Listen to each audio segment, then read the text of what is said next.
the regulator's prior approval for a deal currently is required only if certain thresholds in terms of assets or turnover are met.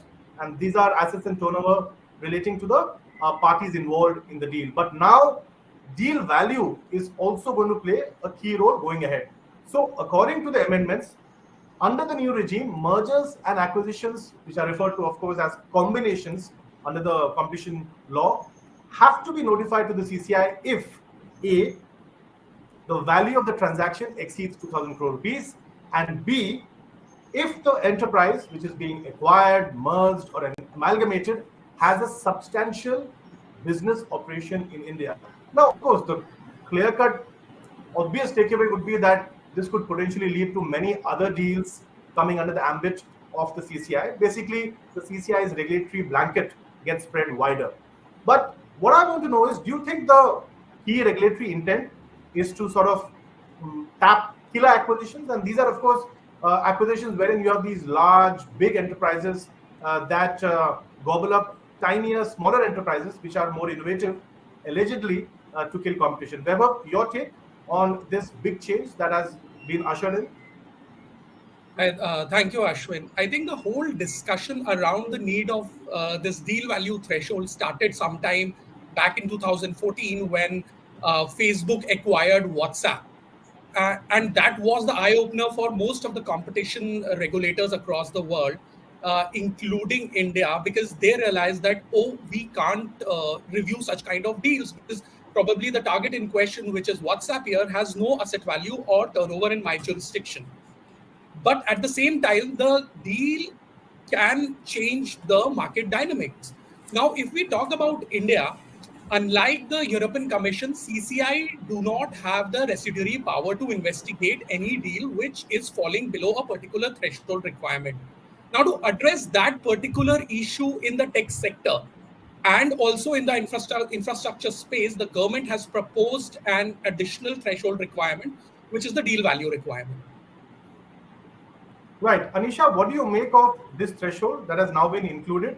And as Vaibhav was pointing out and alluding, is it to perhaps also look at a modern, evolving market where there are a lot of digital deals that might perhaps otherwise have escaped scrutiny? Yes, I think both of you have tapped on the right points. And I would like to add that just to maybe give you a little more context, it's not maybe only, yes, the debate started and the discussion probably started with a Facebook, WhatsApp, but there have been many such deals, not only in the tech space, but yes, the tech space, because of the pace at which it is growing, that sort of garners more attention.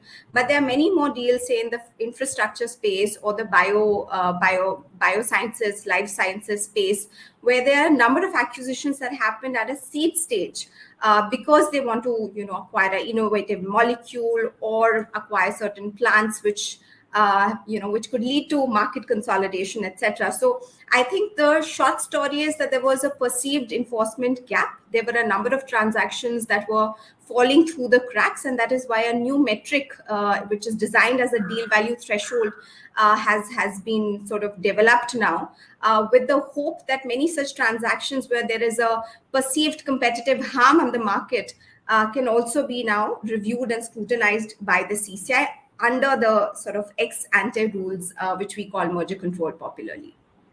Right. Before I move on to the definition of substantial business operations, that's also an important component of this change. Vaibhav, early days, of course, but what's the preliminary feedback from some of your clients, domestic as well as international, to the fact that deal value thresholds have now been included? A very quick answer, and then we'll move on to the substantial business operation element.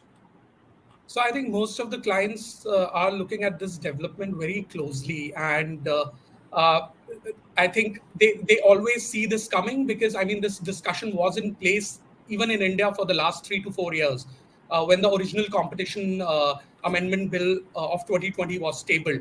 So I think they are pretty much aware, and we are receiving day-to-day queries in terms of how CCI would look at the substantial business operation, how would they calculate the deal value. So, yeah. Right.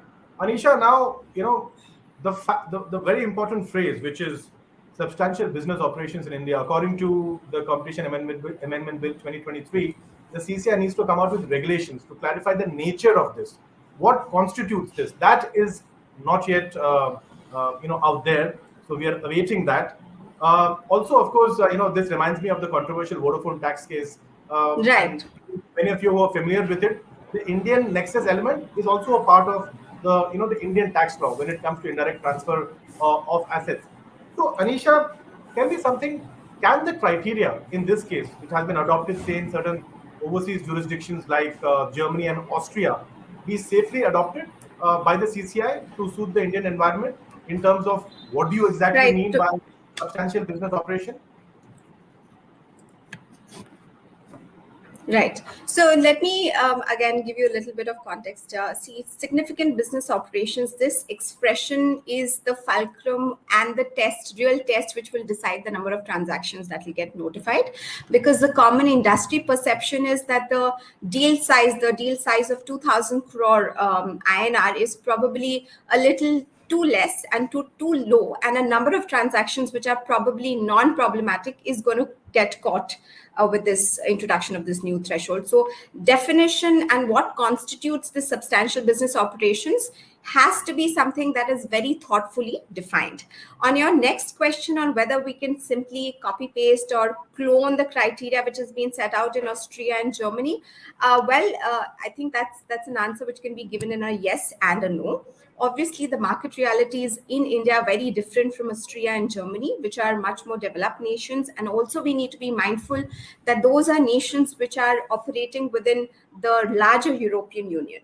So, right. So while for certain things, inspirations can be taken and you can take a leaf out of it, just to sort of give you an example, the models that digital companies or tech companies adopt are more or less similar. So if you need to have a metric which is based on your active monthly user base, or, the number of new users who sort of use, visit your websites, for example, would that be a criteria that we should adopt? Probably yes. But maybe for other sectors, we don't have to blindly adopt what these countries have come up with, and we need to sort of tailor it to the requirements of the Indian startup culture as well as the market realities present in India. Right, fair point, Anisha. Vaibhav, now let's shift focus to the term value of transaction. Now, before I move to that, it's also pertinent to point out to our viewers that the Competition Amendment Bill 2023 gives the freedom to the central government to either revise these deal value thresholds or keep them at the same based on any factors that they deem fit. So that flexibility is there to the central government. Now, coming back to the term value of a transaction, and here's what I have to quote from the bill. The definition has been amended to include, and I quote, every valuable consideration, whether direct or indirect or deferred, for any acquisition, merger, or amalgamation. Now, the interesting point here is the standing committee had made a recommendation that perhaps there should be regulations to clarify the nature of this particular aspect as well, but that seems to have been ignored in the bill. Vaibhav, what do you make of this definition, and do you think it could lead to any practical issues in terms of deal mathematics as it stands right now? So the definition, Ashwin, as it stands today is too broad, and clarity from the CCI will be required on how deal value will be calculated in various gray area situations. For instance, in a transaction which have a post-closing adjustment mechanism, or a transaction which involves defer consideration, or a transaction which are cash-free mergers and the share swaps. So CCI has to come up with some guidance on this issue to bring clarity to the stakeholders. Again, taking a cue from Austria and Germany will be a helpful exercise, as they have already published a very detailed guidance note on both the issues, which includes your deal value and your substantial business operations in India. Right. Anisha, your quick take before we move on to timelines for the regulator in terms of deal approvals. Right. Again, I'd say that value of the transaction is again the edifice on which this entire construct is built. And merely because the bill does not state that the CCI is mandated to come with regulations after stakeholder consultation should not preclude the CCI from still doing so, for two reasons. One is deal making actually three reasons. One is deal making is becoming increasingly complex, and Vaibhav has alluded to some of the scenarios where we are seeing asset swaps, we are seeing so much future and variable purchase price components being built in. There is non-compete fee. There could also be a dispute between the parties as to what the correct valuation is. So there are a lot of complexities, and that is something that we need to be mindful of, and therefore regulations are needed. Second is that the CCI too is empowered under Section 64 of the existing Competition Act, which says that the CCI is free to formulate regulations to support the provisions of the Act. And the third most important thing is that practically, if the CCI, let's say, does not come up with these sort of regulations or any sort of guidance, then it is increased burden on both the parties and the CCI, because the parties will only simply approach the CCI for more number of consultation requests for an already overstretched CCI to come up with case specific guidance on every particular case, which is, I would say, counterproductive. Sure. Now let's look at the key aspect of deal timelines and deal approvals. As both of you are aware, and you must have obviously heard this from your clients as well, quicker deal approvals are, of course, music to the ears of corporates, right? Because they don't want any uncertainty. They want the deal to be approved from the regulator in a specified amount of time, in an expected amount of time, because who knows, market conditions might change. There might be a dip in sectoral valuations. In some cases, we have seen that when approvals don't come in, deals are stalled or even called off, right? And in that context, the amendment bill comes out with two key proposals as far as the timelines are concerned. For starters, the overall timeline for merger approval has been slashed to 150 calendar days from 210 days. That's not all.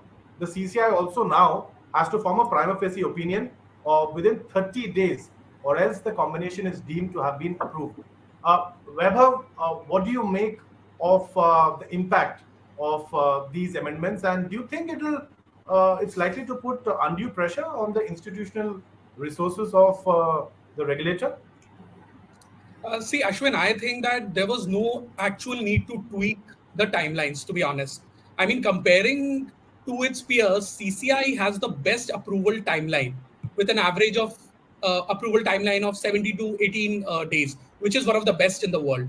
Now, reducing the timeline will put a significant pressure on the CCI, as they generally review 100 filings a year, which is also the highest in the world.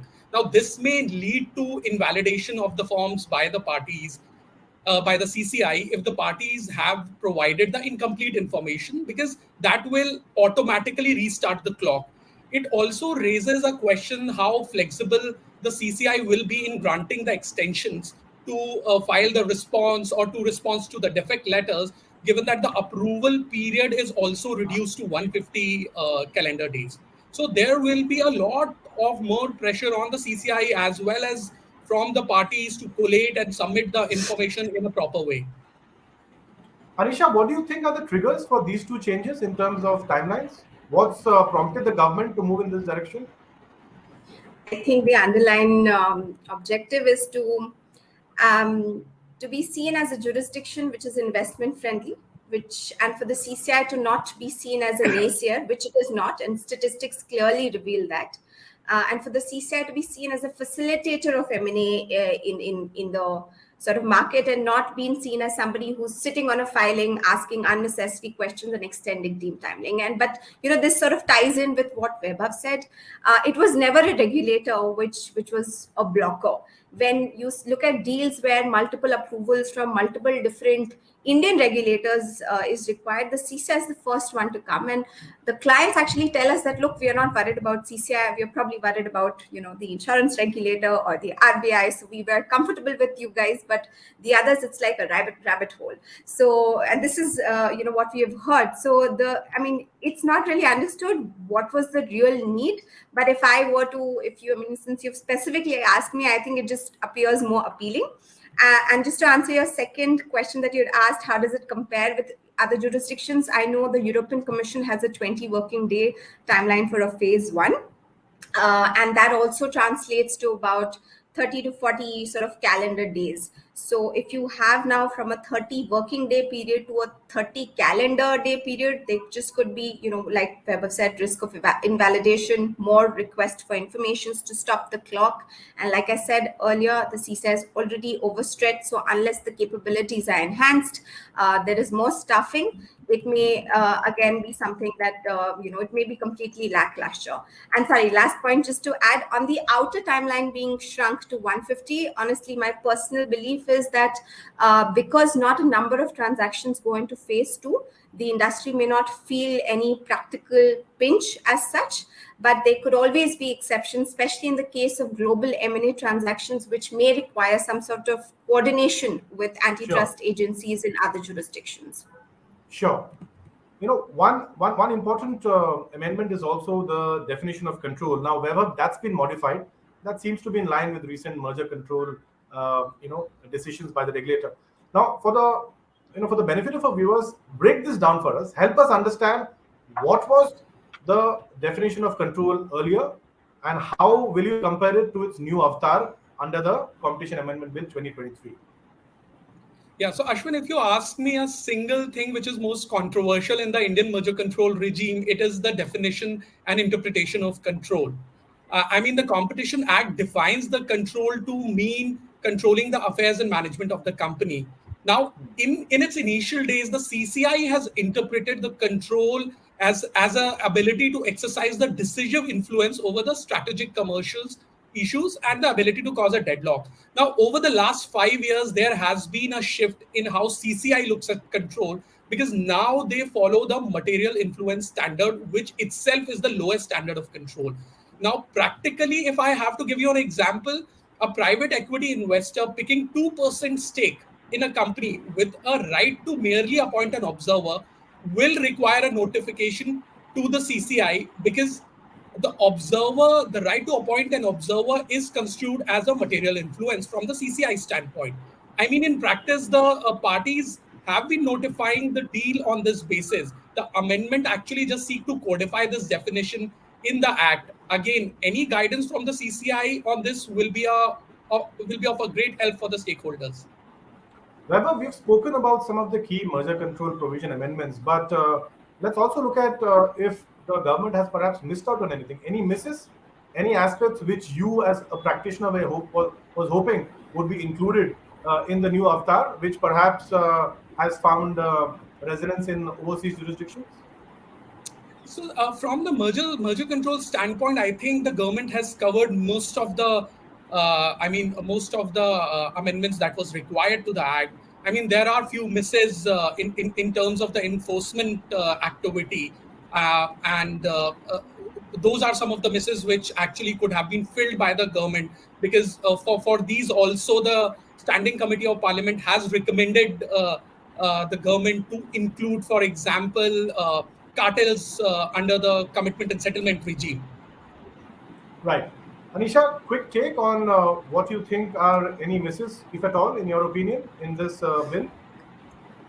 From a merger control perspective, I think we are on the right track. So I would echo what Vaibhav said. On enforcement, I think as a fraternity and even the industry, we had some more expectations. We've been slightly disappointed with what we've seen. But I'm sure there is, with how we move forward, as the CCI goes forward, there will be more room for more correction. But I think merger control is a win-win.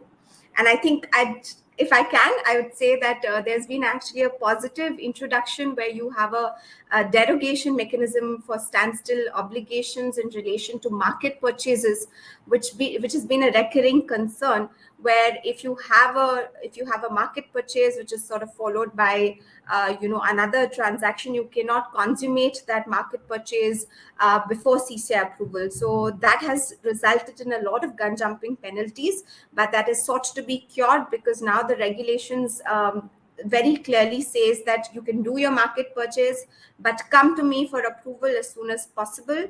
And within that time where you've made the purchase, please don't exercise any beneficial or voting rights, and then we should be fine. So this is, I would say, a very positive change. It is in line with international best practices, and it will also grant that flexibility of structuring, which was, I would say, deficient all this while, and therefore, it's a laudable change, I would say. Right. So there are also a lot of other amendments relating to, say, open market transactions, relating to penalties, deemed approvals. But I guess we have sort of, put the spotlight on some of the key ones that will impact M&A activity practically on a day-to-day basis. Vaibhav, I'll leave the last word to you, and this is going to be important because from a corporate India point of view, as Anisha and you have just pointed out, several of these amendments also require consequent regulations from the CCI. When exactly do you see these regulations coming into place? Because it's only then that the new law will kick in, right? Yeah, that is correct, Ashwin, because I mean, as you would have noted, I mean, for most of these regulations, I mean, most of these changes, the government has put in a positive mandate on the CCI to come up with the guidance or the guidelines. So, in my view, even if the bill receives an assent from the president, I think the relevant provision will only be kicked in once the CCI publishes the guidance or the guideline. So it may take some more time for the introduction of these new provisions, because I mean the CCI also have to run these draft regulations by way of a public consultation. So this will take some time. I would say at least 3 to 5 months. All right, that's a timeline which corporate India needs to keep in mind. But all in all, optimistic outlook from both the experts on the show, Vaibhav as well as Anisha. And clearly, the ball seems to be now in the court of the anti-monopoly regulator, the CCI. On that note, it's a wrap on this edition of Deal Central. Vaibhav and Anisha, thank you so much for taking out time. Pleasure chatting up with the both of you. Thank you, Thank Ashwin. you.